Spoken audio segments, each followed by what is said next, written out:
Boa noite a todos. Que o amor de Jesus aqueça nossos corações. O nosso tema hoje é bem-aventurados os aflitos. É uma expressão usada por Jesus no Sermão da Montanha. É uma das bem-aventuranças. E nós começamos pensando nessa palavra aflições. Nós estamos reencarnados aqui na Terra. E a Terra é um planeta de provas e de expiações. Então é natural que nós vamos encontrar alguns testes, algumas dificuldades, alguns problemas, alguns resgates, algumas expiações. Mas a Terra não é um vale de lágrimas. A Terra é uma escola admirável e viver aqui na Terra é uma bênção. Quantas alegrias naturais nós temos. Basta olhar uma criança, os olhinhos dela cheios de alegria, no correr, no falar, no comer, no brincar. Tudo é alegria, essa movimentação, o uso dos sentidos, não é? Todos nós temos essa alegria natural. E também a vida em família, encontrar o amor, conviver com os parentes, primos, tios, sobrinhos, pais, mães, avós. Tudo isso são alegrias, bênçãos que Deus nos concede com a reencarnação.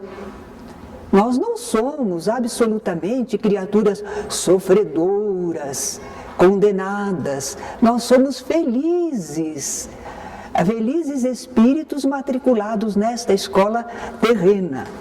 Encontramos bênçãos, alegrias naturais e encontramos provas e expiações que nos são necessárias para o nosso progresso. Muito bem.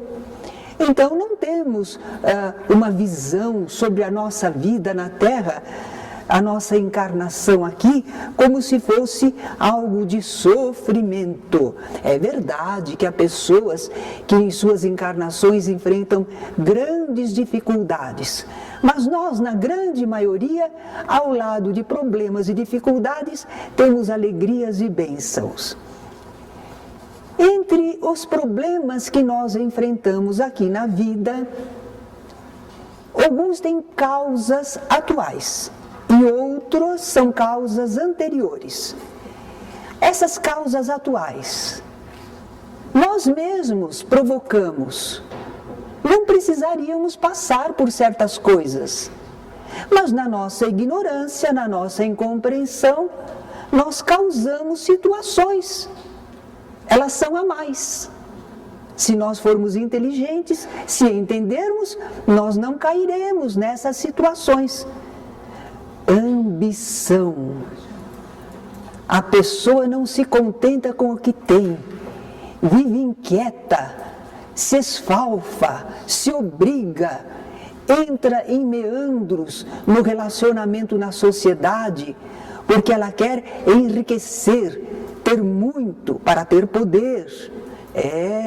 Então a ambição nos leva às vezes a provocar situações difíceis, dolorosas. E também o orgulho, não é? Orgulho. Bom, amor próprio, um pouquinho de senso de dignidade, nós precisamos ter, não é? Temos consciência de nós mesmos, não vamos deixar que as pessoas nos menosprezem. Não, nós sabemos do nosso valor, mas orgulho é a pessoa se considerar acima dos outros, especial, diferente, superior. Ora, somos todos filhos de Deus. E às vezes, por causa do orgulho, a pessoa, quando não é reconhecida segundo ela quer, ela sofre. Ela entra em situações, ela provoca problemas. Ela se indispõe com as pessoas, ela causa inimizades. Então é o orgulho da pessoa que está fazendo complicações, são causas de aflições na atualidade. Imprevidência, aquela fábula da formiga e da cigarra, não é? Às vezes as pessoas são imprevidentes, as pessoas sentem toda a sua possibilidade de viver, mas não pensa no amanhã. Ela pensa que, por exemplo, a saúde, a situação que ela desfruta na família não vai acabar nunca, vai ser sempre assim. Não, nós temos que pensar no futuro, sermos previdentes. Se não for previdente, às vezes depois enfrenta uma situação que diz assim, eu tenho carências, ninguém me ajuda. Ora, mas você também não se ajudou, não é? Comodismo. A pessoa está acomodada, ela não se esforça, está bom como está. Eu sou pela lei do menor esforço. Comodismo, mas naturalmente não se desenvolve, não abre oportunidades para si mesmo, marca passo, e os outros vão progredindo. E a pessoa, quando vê os outros progredir, não entende como foi. Foi pelo trabalho, foi pelo esforço, enquanto que ela estava acomodada, não é? Materialismo é a pessoa se apegar a tudo que é da matéria. Só existe a matéria para ela. E acontece que a matéria falha, não é? A matéria não corresponde sempre. E nós, então, se não cultivamos o nosso eu espiritual, não temos nada. Nós só confiávamos na matéria, gostávamos da matéria, vivíamos para a matéria e agora a matéria. E agora a matéria que nos abandonou é uma enfermidade, é uma debilidade, é uma carência. E nós então causamos isto pelo nosso materialismo. Agressividade. Eu sou assim mesmo. Eu sou muito sincero. Sincero ele quer dizer, não é? Que ele fere as pessoas, não respeita os sentimentos alheios. Então essa agressividade, quem semeia ventos, colhe tempestades. E aí quando está colhendo tempestade, sou um infeliz. Por que aconteceu isso para mim? Então nós estamos vendo em tudo isso causas atuais das nossas aflições. E que não precisaríamos passar se tivéssemos um melhor preparo intelectual e moral. Então Kardec coloca assim, que a maioria destas aflições que nós passamos no mundo, talvez nós pudéssemos ter evitado. E a pessoa então diria, se eu tivesse feito ou não tivesse feito tal coisa, eu não estaria experimentando essa situação. É como às vezes, não é? A educação dos filhos. A pessoa achou que era tão natural. A criança é meu filhinho, minha filhinha. Gosto muito do meu filhinho, da minha filhinha, brinco com ele, mas eu não educo, não preparo, não ajusto, não semeio alguma coisa de bom. Aí quando eles estão jovens, eles reagem. Eles encontraram outra semeadura, onde eu não semeei, outros semearam. E aí aquele distanciamento, o desencaminho de nossos filhos, e nós sofremos com isso, porque faltou lá atrás a orientação que devíamos dar, não é? Então são muitas situações assim, causas atuais das nossas aflições. Não vamos culpar ninguém, não, e não vamos reclamar de Deus, não é? Agora, existem aflições e sofrimentos que não são resultantes daquilo que nós fizemos na presente encarnação. Nós não fizemos nada para acarretar essas aflições e sofrimentos. Doenças hereditárias. O que é que eu fiz? Não fiz nada, só que eu nasci nessa família e lá está essa doença hereditária. Eu herdei essa doença, não é? E se eu nasci com lesões, defeitos no corpo? Que foi que eu fiz? Eu não fiz nada.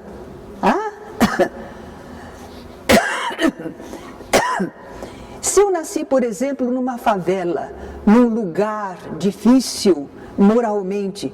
Que foi que eu fiz? Eu não fiz nada, eu só nasci lá. Por que eu nasci lá?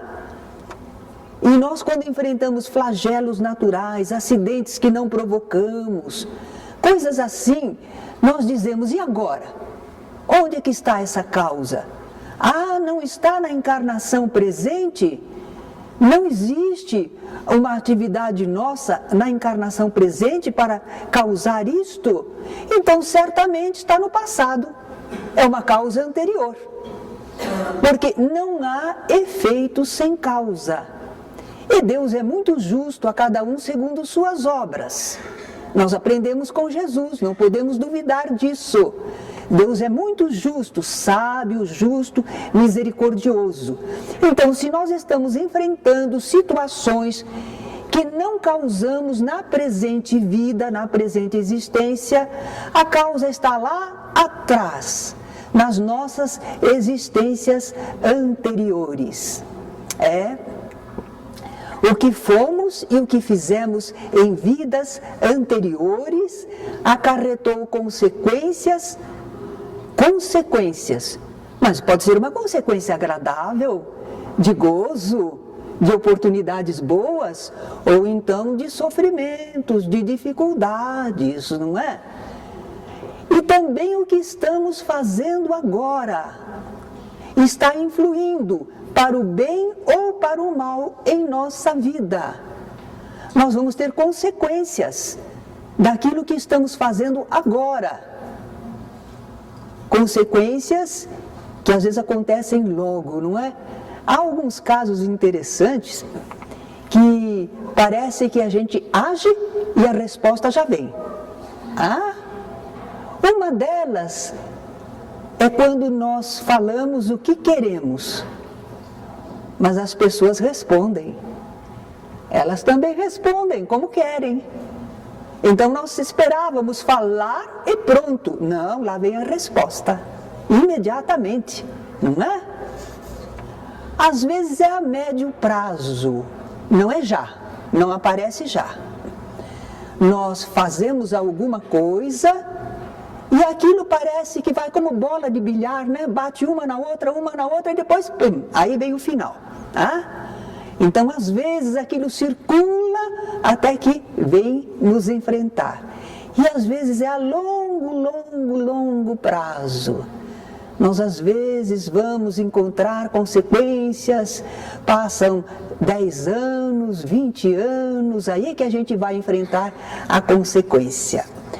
Tudo isto nós tiramos de conhecimento da vida prática, de todo dia, se prestarmos atenção. O problema é que nem sempre a gente presta atenção. E o Espiritismo nos ajuda, relembrando, argumentando, esclarecendo, lembrando o Evangelho de Jesus, suas recomendações, não é? Então, nós, se tivermos esta orientação, conseguimos sofrer menos aquilo que é desnecessário passar. E as experiências necessárias nós saberemos como enfrentar.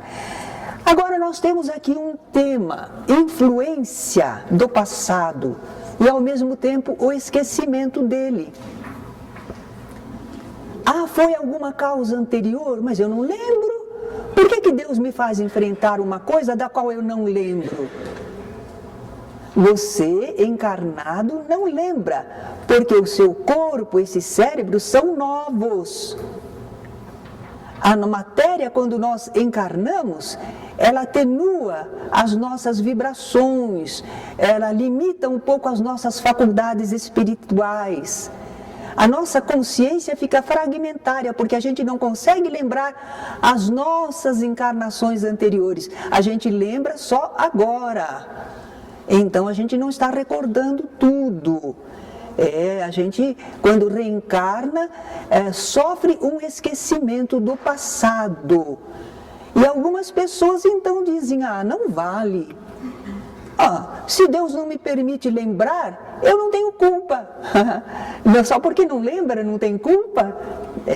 Tem sim, não é? A contabilidade divina é perfeita. Mas, Por que então Deus nos fez esquecer o passado? Por misericórdia. É providencial. Nós precisamos esquecer o passado para termos a oportunidade de um novo começo.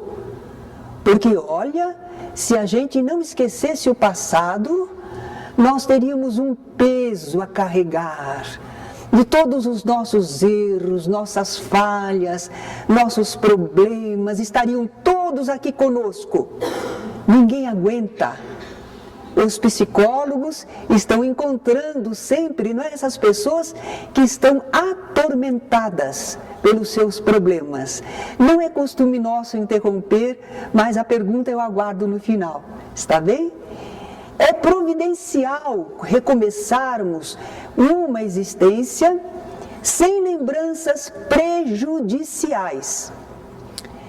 Porque se nos lembrássemos, nós às vezes ficaríamos muito humilhados. Nós hoje, não é? Temos assim um senso de dignidade. Nós temos coragem de enfrentar a vida. Nós achamos que temos valores. Imagine se a gente recordasse, lá no passado, será que fomos um criminoso? Será que nós fizemos coisas terríveis? Ferimos pessoas? Será que nós fomos ingratos? Recebemos amor, bondade, dedicação, serviço de pessoas e nós as abandonamos, esquecemos quando conseguimos uma situação melhor?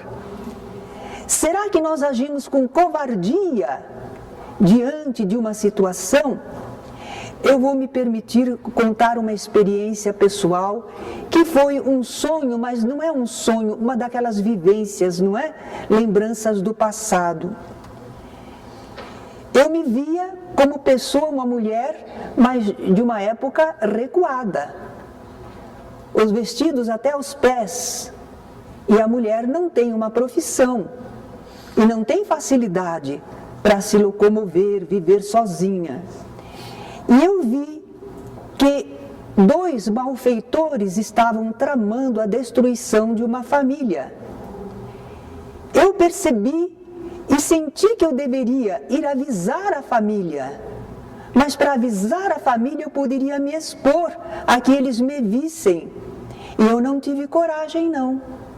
Eu não tive coragem, eu pensei apenas em escapar, em conseguir a minha salvação.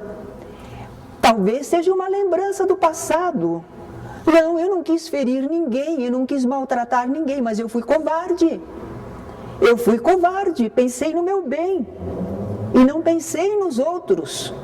Agora imagine se a gente fica lembrando, porque a gente evolui de baixo para cima, cada vez melhor. Se volta lá para baixo, os problemas, os erros eram muito grandes. Então imagine se a gente ficar lembrando o passado. Geralmente vamos lembrar a maioria de coisas ruins, que nos deprimem, que nos humilham, que nos abatem. Então a misericórdia divina disse: meu filho, minha filha, esquece. Eu te concedo o esquecimento. Outra coisa, pode ser que a gente lembrasse. Você sabe com quem está falando? Eu hoje aqui, você está me vendo, o que é que eu sou? Sou uma pessoa que às vezes não pude nem ir à escola, não tenho instrução, mas você sabe com quem está falando? Eu fui alguém poderoso, você tem que me respeitar. A pessoa viveria ainda, querendo viver as glórias do passado, no qual muitas vezes ela errou, mas o orgulho, a vaidade, não é? Situações de destaque e poder são difíceis. Eu acho que já contei aqui que havia um contínuo na prefeitura que revelava pelo seu modo de ser que, embora agora ele fosse um simples contínuo, ele devia ter sido um grão-senhor, porque ele deixava transparecer a cada instante na sua atitude. Ele não era revoltado, não, felizmente, mas aquele anseio de fazer valer de novo a sua personalidade, a sua capacidade, mas ele estava limitado e contido, não é? Também quando nós esquecemos o passado, é muito necessário, porque nós reencarnamos na mesma família, às vezes, não totalmente, mas com elementos da mesma família, ou com pessoas com as quais tivemos relacionamento, e agora Deus nos colocou de novo juntos, para nos reconciliarmos. Mas se nós lembrássemos o passado, começaria por nosso pai e nossa mãe. Porque eu estava atendendo sexta-feira um espírito, ele falhou, maltratou um casal, desrespeitou, ele realmente feriu, e ele agora vai reencarnar. E ele tem que reencarnar muito limitado por muitos problemas dele, o corpo muito limitado. E ele já está sendo acolhido com carinho por aquele mesmo casal. Eles estão dispostos a recebê-lo, apesar dele vir tão limitado. Mas ele está receoso e ele se sente humilhado. E ele não quereria um corpo assim tão limitado. Então ele está refugando, mas ele precisa aceitar. É a necessidade dele de recuperação. Mas imagine nós, no nosso dia a dia, pai e mãe estão recebendo um filhinho ou filhinha, cheios de encantamento, de ternura. Justamente a criancinha desperta a ternura. Mas se pai e mãe olhassem ali e vissem o desafeto do passado,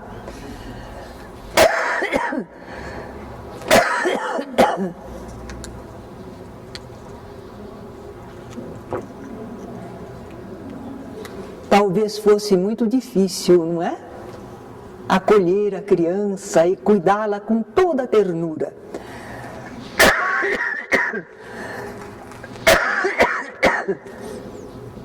Às vezes 2 irmãos, e são inimigos do passado. Agora eles vêm e os pais orientam: vocês são irmãos, os irmãos devem se amar, vocês são apoio um do outro.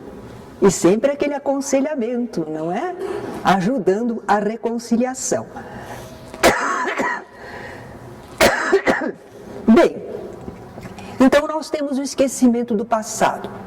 E como tudo que Deus faz é bem feito, também esquecer o passado é providencial e necessário. Mas então a gente perdeu tudo que ficou lá para trás? Não, não perdeu. O esquecimento não é total. Não significa que perdemos as nossas qualidades e o progresso que já adquirimos. Não, não. O nosso esquecimento é para a vida de relação. O nosso esquecimento não é do patrimônio espiritual, das nossas possibilidades espirituais. Esse patrimônio continua. Eles compõem a nossa subconsciência e emergem em algumas situações. Por exemplo, quando nós nos desdobramos, nós somos espírito revestido de um corpo de fluidos e ligado a um corpo de carne. E quando nós nos afastamos um tanto, quando nos desdobramos, espírito e perispírito, em certos estados como sono, sonambulismo, transe mediúnico, êxtase, hipnose profunda, o que vai acontecer? Nós podemos lembrar o passado. Podemos tomar consciência do nosso eu verdadeiro. Bom, vai depender da evolução nossa. Não é qualquer espírito que assim que faz o desdobramento, tem plena consciência de si, tem plena lembrança do passado. Não, não. Mas muitos espíritos conseguem.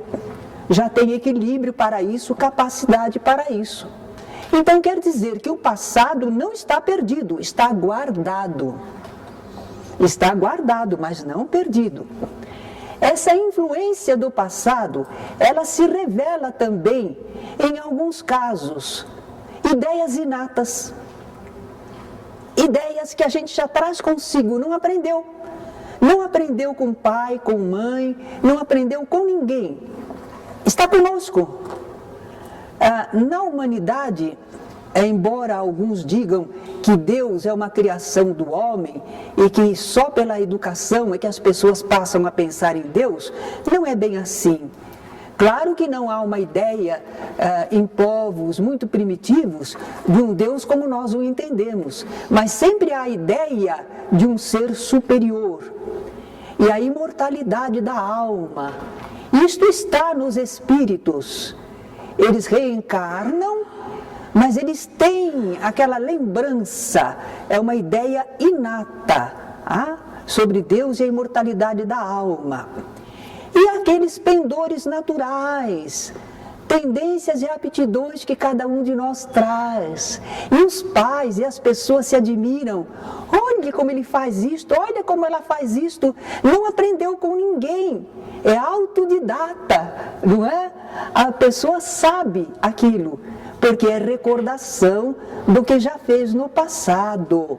É cabedal seu e que às vezes se manifesta nesta presente encarnação.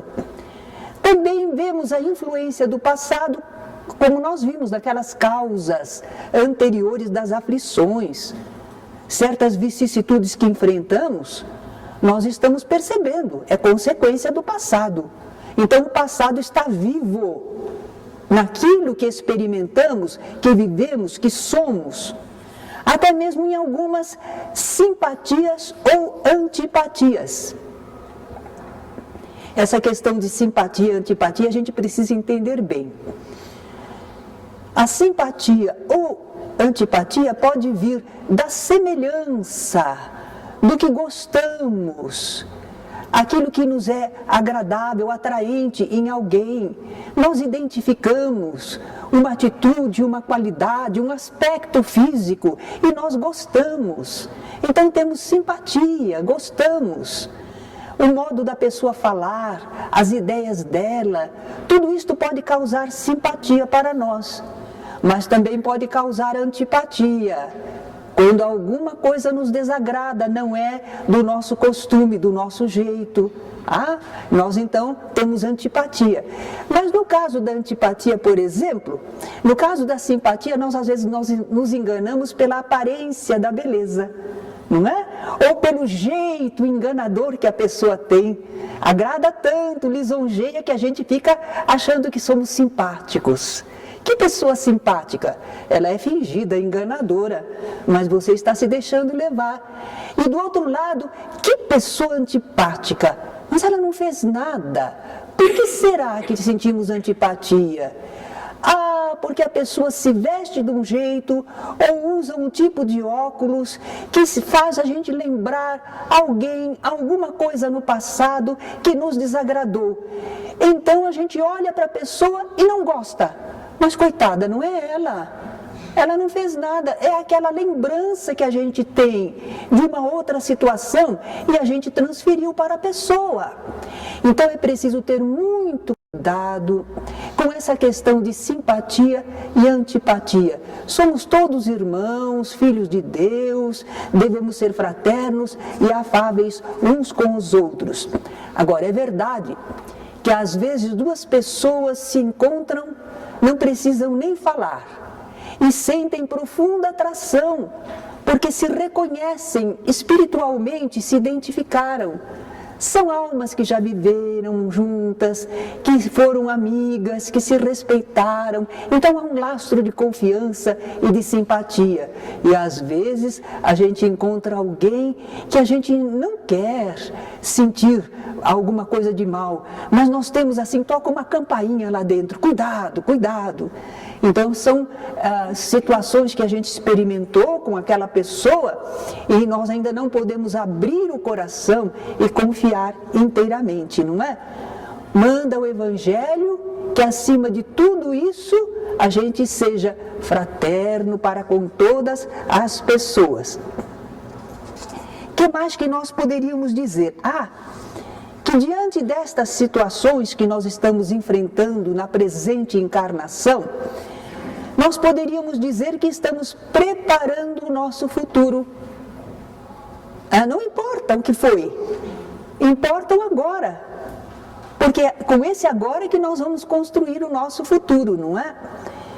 Conforme encararmos a atual vida terrena, nós poderemos estar suavizando as dores e problemas ou aumentando os nossos sofrimentos e dificuldades. Então vejamos como é que o Espiritismo nos mostra a nossa vida terrena, porque o Espiritismo fala quem somos, de onde viemos, porque estamos aqui, para onde iremos depois. Então nós aprendemos, vejam duas hipóteses. Vamos pensar que a gente só tem uma vida, uma encarnação, só uma existência corpórea. E é uma existência só no corpo, não existe vida espiritual. O que vai acontecer? Nós somos um ser inteligente, mas segundo o que aprendemos, é uma vida só.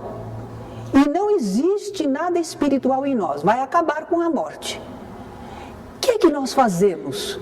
Nós damos muita importância ao que somos agora, a este corpo, aos bens que possuímos. Nós damos uma enorme importância, é só o que temos. Então assume uma importância muito grande. E as dores e dificuldades quando aparecem? Por que isso? Não entendo. Não há uma finalidade. Por que temos de sofrer? Passar por estes dissabores? Nós achamos que aquilo não tem finalidade maior, e não tem alívio, e não temos esperança. Pensando que a vida é uma só, e apenas corpórea, nós nos sentimos assim, dificilmente felizes, dificilmente. Agora, à luz da doutrina espírita, nós aprendemos a vida que nós estamos tendo encarnados, essa vida corpórea, é temporária e breve. Mas é também um abençoado ensejo de resgate e aprendizado. Então, olha lá, ela não vai durar para sempre, mas ela é muito útil para você, para o seu progresso. Bom, então agora eu começo a encarar esta minha vida corpórea com problemas, dificuldades, mas eu sei que ela não vai me fazer sofrer para sempre. E eu sei também que estas lutas e dores servem ao meu desenvolvimento intelectual e moral. Então dá para eu aguentar um pouco. Porque se eu pensasse que este sofrimento vai ser toda a minha vida, não, é para esta encarnação, por alguns anos. É diferente o meu modo de encarar. E também eu sei que todo o bem que eu fizer a partir de agora abre um futuro melhor para mim. Isso me dá a confiança, me dá esperança. Apesar das lutas e dores, eu estou construindo o meu futuro melhor. Através disso tudo, eu estou construindo um futuro melhor para mim mesmo. Então eu tenho esperança, tenho fé, condições de suportar. É por isso que Jesus falou no Sermão da Montanha: bem-aventurados os que choram, porque serão consolados.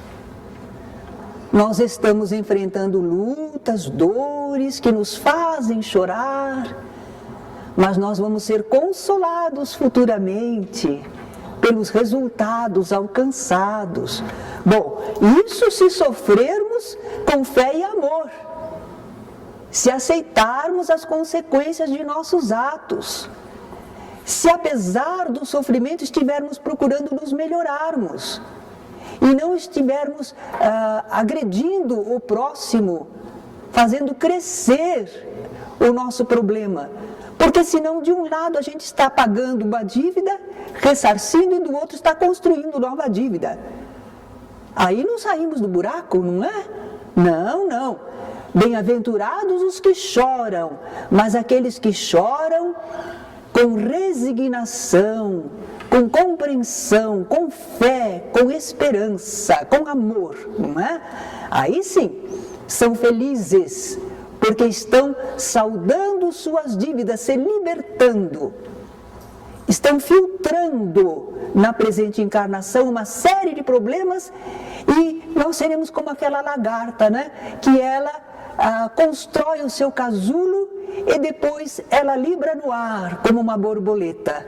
Então nós deixaremos estes problemas aqui e nós sairemos na nossa vida de espírito melhorados, mais felizes. Jesus convida no seu Evangelho: vinde a mim todos vós que estáis aflitos e sobrecarregados, e eu vos aliviarei. Eu costumo comentar que parece que Jesus oferece pouco, não é? Ele só oferece alívio. Claro, ele pode modificar a lei divina, e os nossos sofrimentos não têm uma causa e um objetivo. Então como é que Jesus iria prometer: vem aqui que eu tiro isso tudo de vocês? Ele não fala. Ele é um mestre de verdade, mas alívio ele pode prometer. Não só prometer, realizar. Porque quando a gente aprende com Jesus, a gente encontra forças de suportação, motivos de superação das dificuldades, não é? Então ele continua: tomai sobre vós o meu jugo. Jugo dá a impressão assim de um domínio.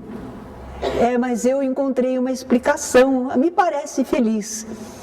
Quando a gente tem um animal, um boi que precisa carregar uma carga muito grande, a gente não põe a carga em cima dele, a gente põe uma canga, um jugo no animal, atrela, né?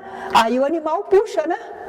Então o jugo de Jesus é a orientação que ele nos dá, que nos liga ao fardo da vida. Jesus não tira a gente das lutas, das responsabilidades, mas é uma orientação que nos dá condições de suportarmos e superarmos as dificuldades. Tomai sobre vós o meu jugo, aceitai minha orientação, e aprendei de mim que sou manso e humilde de coração. Algumas pessoas acham que Jesus não era humilde, não. Porque ele dizia: vós me chamais mestre e dizeis bem porque eu o sou. Eu sou o caminho da verdade e da vida, ninguém vem ao Pai senão por mim. Cadê a humildade de Jesus? A humildade dele estava em que ele não se fazia maior do que ninguém. O que ele era, ele dizia. Não há mal nenhum em afirmar suas qualidades. Mas ele nunca se sobrepunha. Ele dizia: o que eu faço, vós podeis fazer. Ele nunca disse que era maior do que ninguém, não é? Manso, Jesus era manso. O pessoal pensa que lá na expulsão dos vendilhões do templo, que ele estava colérico, irado. Estava nada. Ele estava motivando a classe, as pessoas, para dizer depois um ensinamento. O pessoal estava lá em balbúrdia, lá no templo, não era dentro do templo, era no pátio, não é? Estavam vendendo animais, trocando moedas, fazendo os anúncios, gritaria. E Jesus, então, para chamar a atenção de todos, fez um azorrague de cordéis, afugentou os animais, não machucou ninguém não, afugentou os animais, derrubou as mesas dos cambistas, e como havia gaiolinhas de pombos, disse: levai daqui estes. Ele não derrubou as gaiolas, porque ia machucar os pombos. Ele não estava colérico, ele estava tomando uma atitude para chamar a atenção. Todo mundo parou e olhou para ele. Aí ele deu a lição: está escrito, minha casa é casa de oração, e vós a tendes feito um covil de salteadores. Era aí que ele queria chegar. Mas no meio da balbúrdia, se ele tentasse falar, ninguém escutava. Meus irmãozinhos, vocês não devem fazer isso na casa do Senhor. E ninguém ouvia. Mas ele fez aquela demonstração não feriu ninguém, só derrubou mesa, dinheiro, afugentou os animais, não machucou ninguém. Que colérico! Ele era um mestre, agindo para motivar a classe. E aí então deu o ensinamento. Ele era manso, sim. Ele aceitou, ele não revidou aquele mal que lhe fizeram, não agrediu ninguém, se deixou imolar, manso, sim. Manso e humilde de coração. E ele diz para a gente aprender com ele, que é manso e humilde de coração. Se a gente for manso e humilde de coração, né, achareis repouso para as vossas almas, porque meu jugo é suave. A orientação dele é suave, é só o que precisa, é o certo, é o bom. E o fardo dele é leve, porque ele pôs um fardo sobre nós? Não, é o mesmo fardo da vida. Acontece, porém, que com a orientação de Jesus, o fardo da vida fica mais leve. Nada de muitas coisas que nós acrescemos, nada disso é necessário e importante. Só aquele cumprimento dos deveres, o amor ao próximo. Então o fardo fica mais leve, não é? Bom, esclarecidos pelo conhecimento espírita, nós podemos atender ao convite do Mestre. Podemos atender. Vamos nos aproximar de Jesus. Porque nos sentimos às vezes aflitos, sobrecarregados. Senhor, a luta desta encarnação está difícil. Às vezes eu não entendo, Senhor. E eu tenho recebido aí alguns problemas, dificuldades familiares em mim mesmo. E eu não sei, não estou conseguindo realizar o melhor. Então a gente vai procurar Jesus, a gente se aproxima da sua mensagem, do seu evangelho, não é? Relembra, procura ser manso e humilde, para que assim o fardo da vida não pese demais sobre os nossos ombros, não é? Nós vamos enfrentar dificuldades e sofrimentos com humildade, paciência e resignação. Humildade. Muita coisa fica mais suave se a gente for humilde. Paciência. Porque há coisas que você não pode mudar de repente. Paciência, vamos batalhando, não é? E algumas coisas não vão mudar mesmo. Resignação, nesse caso, não é? Agora, das experiências que a vida nos enseja, vamos tirar o melhor proveito espiritual. Não é à toa que isto está acontecendo. E não é só para nos fazer sofrer. Então vamos ver se a gente tira o sumo da existência nossa, não é? Façamos um grande esforço perseverante para o bem. Olha aí, dia por dia, todo dia, um esforço perseverante para o bem. E quando a gente fala isso, não quer dizer que a gente está programando grandes obras, grandes tarefas, mas todo dia a gente vai perseverar para o bem. Hoje eu vou ter paciência, hoje eu vou ser prestativo na família, hoje eu não vou me queixar. E lá vai a gente, todo dia um esforço perseverante para o bem, não é? E nós iremos então aprendendo na alma, renovando-nos. Nós exercitaremos as nossas forças, o que conhecemos, porque nós sabemos tanta coisa, mas às vezes não colocamos em prática. Se uma pessoa estiver com problemas, eu tenho quase que certeza que todos aqui saberão dizer uma palavra de orientação. Sabe que é por causa disso assim, assim, tenha paciência, faça assim, nós todos saberemos aconselhar. Mas será que vivemos, aplicamos para nós, não é? Então às vezes o que está faltando é isso, não é? Utilizar as nossas forças e conhecimentos, no nosso benefício e também em benefício do próximo. Quem vive assim, resgata o seu passado, valoriza o seu presente e com o amparo dos Espíritos Consoladores vai se redimindo. Vai se redimindo e um dia, aqui, ainda nesta encarnação, ou do lado de lá da vida, vai sentir que está usufruindo de paz e felicidade. E está usufruindo merecidamente. Fez por merecer. Se esforçou, aprendeu, serviu, suportou. Então agora está merecendo usufruir da paz e da felicidade. A pergunta ainda está valendo?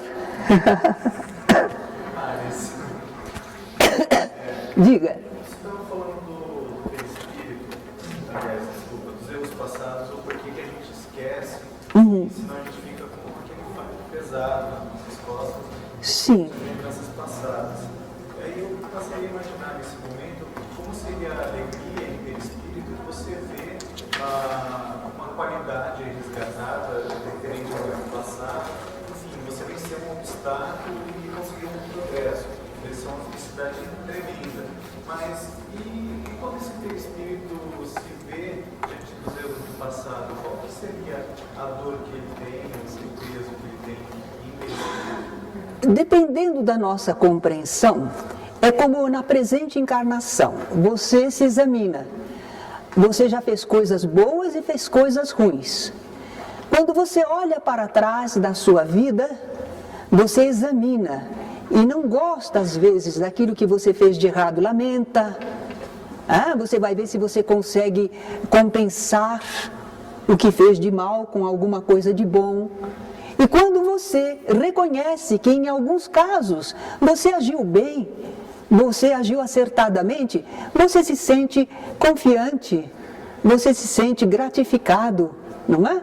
Então, da mesma maneira, o espírito, quando ele, na vida espiritual, ele recorda, pode observar no passado, se há coisas difíceis, erradas, ele se lamenta, ele deseja corrigir, ele não deve cair naquele remorso inútil, mas ele deve estar conscientizado e procurar fazer alguma coisa de bom. É por isso que muitos espíritos, quando do lado de lá eles se dão conta do que acertaram ou do que erraram, quando eles veem o que erraram, eles sentem uma vontade enorme de se redimirem, de acertarem, de colocarem o bem no lugar do mal que fizeram. Eles querem, eles sentem necessidade, eles sabem que podem e que precisam fazer isso, para que eles se sintam de novo dignos, que eles possam olhar para si mesmos, sem complexos de culpa, sem coisa nenhuma. Então, os espíritos fazem essa análise e tomam novas disposições para a encarnação. E quando eles acertaram, no que acertaram, eles se sentem bem, mas eles sabem que ainda não é tudo. Eu fiz um belo quadro aqui na Terra, por exemplo. Pintei um lindo quadro. Muito bom. E agora? Eu vou viver a vida inteira falando que pintei um lindo quadro? Cada dia, conquistas, realizações. Não podemos parar no tempo, na contemplação do que fizemos de bom. Então, assim os espíritos se sentem gratificados, motivados para realizarem coisas melhores sempre, progredirem sempre. Certo? Alguma perguntinha a mais? Algum comentário? Sim. Sim. Quando a gente fala assim do esquecimento, qual que é o mérito em eu amar e cuidar de uma criança, no caso, se eu não sei que eu odiava ela, por exemplo? Interessante. Deus não está permitindo que a gente lembre. E eu então recebi um filhinho que poderia ter sido um desafeto meu no passado. E eu estou cuidando com carinho, estou fazendo tudo direitinho com amor.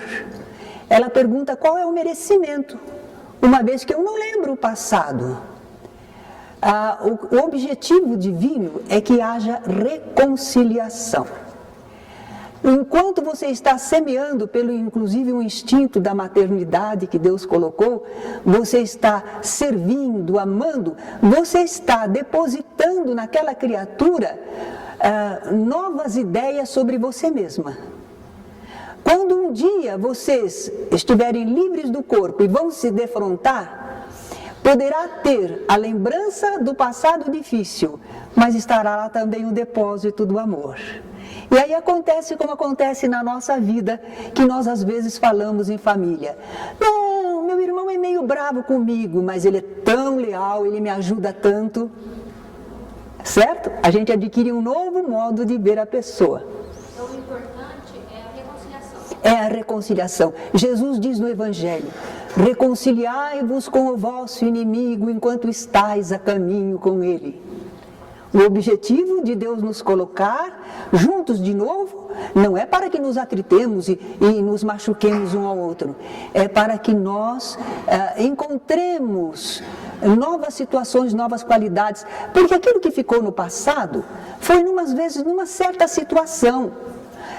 Kardec comenta, por exemplo, que 2 homens que aqui na Terra disputavam entre si, disputavam posses, disputavam poder na sociedade, e eram inimigos. Quando eles se viram desencarnados do lado de lá da vida, olharam um para o outro e disseram: que bobagem é nossa, hein? Estavam brigando por aquilo tudo, olha lá, ficou tudo lá, nós não temos nada daquilo. E eles não tinham razão profunda para serem inimigos um do outro, só o apego à matéria, certo? Então, às vezes, existem assim modificações na vida. O amor cobre multidão de pecados. E esse é o objetivo divino, não é? A gente aprender a conviver. Nós temos que nos descobrir, porque todas as pessoas são filhas de Deus. E todas as pessoas têm suas qualidades.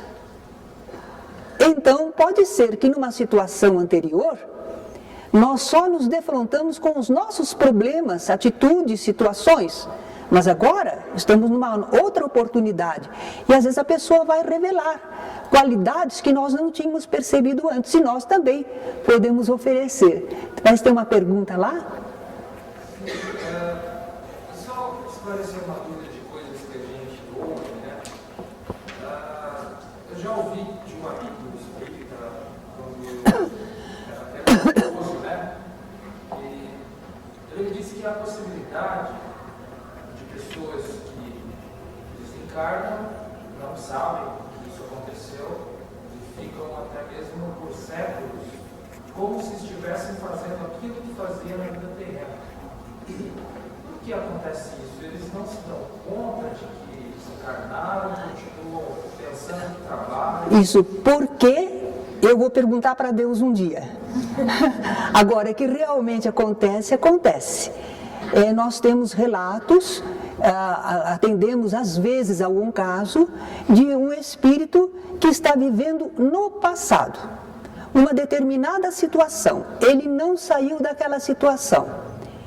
Ele não sabe que desencarnou. Por quê? Porque ele continua sentindo um corpo. Ele tem um corpo de fluidos. É um corpo que corresponde ao que era o corpo material para ele. Ele não tem um conhecimento maior de vida espiritual, porque não cultivou.